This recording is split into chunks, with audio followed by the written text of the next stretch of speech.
முதல்ல San Francisco வந்து வர மாதிரி பெரிய திட்டம் போடலை. பெட்னா மட்டும் அட்டன் பண்ணிட்டு நியூயார்க்கோ இல்லை வேறு ஏதாவது ஊருக்கு போகலாம் அப்படின்றாங்க. இல்லை நான் சொன்னேன் எனக்கு சான் பிரான்சிஸ்கோ வரணும்.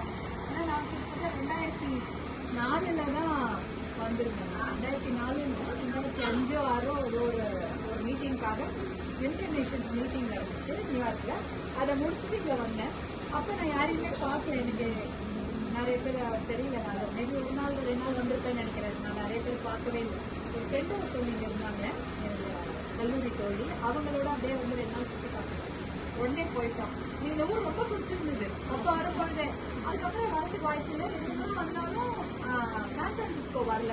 அதனால இங்கே வரணும்னு ஆசைப்பட்டு இல்லை முதல்ல போகிறேன் அப்படின்னா அப்போ எங்கள் மாப்பிள்ளை பிளான்லாம் போட்டு 2 நாள் முன்னாடியே போயிடுங்க, அப்புறம் பெட்னா மீட்டிங் அட்டன் பண்ணுங்க.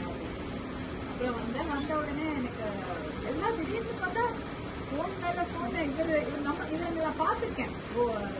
ஓட்டுநர் தான் அவங்களோட குடும்பத்தார். அவங்க மகள்கள்லாம் எங்கள் வீட்டுக்கு வந்தாங்க போன வருஷம். கடந்த வருடம் சென்னைக்கு வந்து அக்கா என் வீட்டுக்கு வந்துடுவாங்க.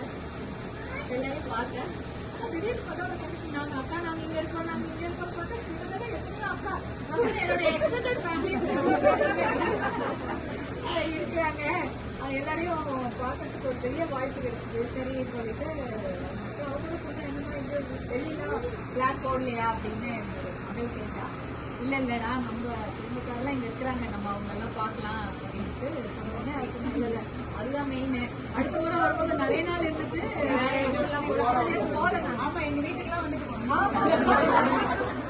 அப்படின்னு சொன்னாங்க. இங்க வந்தப்போ அதான் எனக்கு இந்த சான் பிரான்சிஸ்கோ மாதிரிலாம் தெரியல, சென்னை மாதிரிலாம் தெரியும். எல்லாருமே நம்ம ஊரு கேட்டா நான் இங்க திருப்பத்தூர், பாண்டிச்சேரி, திருவண்ணாமலை, தர்மபுரி எவ்வளோவும் பார்த்தேன். தர்மபுரி எப்பயுமே எனக்கு நெருங்கிய ஊர். அந்த ரொம்ப பிடிச்ச இங்க சொந்த கிராமத்துக்கு போனதுன்னா அதிகமா தர்மபுரி போயிருப்பேன் நான். அந்த மாதிரி இங்க வரப்ப எல்லாரையும் பார்த்ததுல ரொம்ப சந்தோஷம். குழந்தைங்க குட்டீஸை பார்த்தது ரொம்ப ரொம்ப ஹாப்பி. ஏன்னா எல்லாம் எவ்வளோ ஆசையா தமிழையும் வளர்க்காம தான் இருக்கிறீங்க. எல்லாம் பசங்க எங்ககிட்ட தமிழ் எங்கள் அப்பா வந்து எனக்கு தமிழில் வரவேற்பு கொடுத்தாங்க.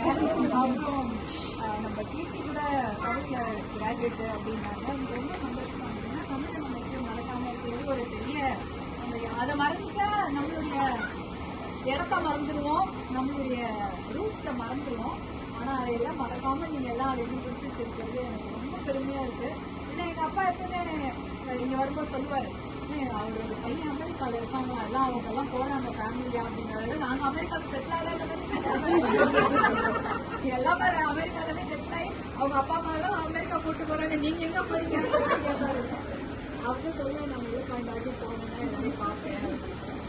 இவங்களெல்லாம் பார்த்து சந்தோஷம், குழந்தைங்களை பார்த்து ரொம்ப சந்தோஷம். இவ்வளோ மகிழ்ச்சியா குழந்தைங்க வந்து அன்பா பேசினாங்க. அந்த குடும்ப பிணைப்பையும் அந்த பாசத்தையும் எப்பயுமே விட்டு கொடுக்குறாங்க. அதான் நம்மளை இன்னி வரைக்கும் ஒன்றா வச்சிருக்குது. நம்ம இன்னைக்கு சந்தோஷமா செஞ்சுட்டு இருப்பாங்க. நம்மளுடைய இந்த பிணைப்பு தான் நம்ம பாசம் தான். எனக்கு வந்து என்னுடைய அக்கா அவங்க சிஸ்டர் அவங்களே இன்னைக்கு பார்த்தேன். ரொம்ப வருஷம் கழிச்சு பார்க்குறோம். நடுவில் ஏதோ கல்யாணத்தெல்லாம் பார்ப்போம். அவங்கள இன்னைக்கு பார்த்தேன். அதே போல உங்க எல்லாம் பார்த்தது இன்னும் பெரிய மகிழ்ச்சி. எல்லாரையும் குடும்பத்தாரை பார்த்ததுல மிகுந்த மகிழ்ச்சி, மிகுந்த பெருமை, ரொம்ப சந்தோஷம். என்னுடைய யாராவது சென்னை வந்தீங்கன்னா கண்டிப்பா எனக்கு ஒரு மெசேஜ் போடுங்க. எப்படியாவது ஒரு வாட்டியாவது பார்க்கறதுக்கு நம்ம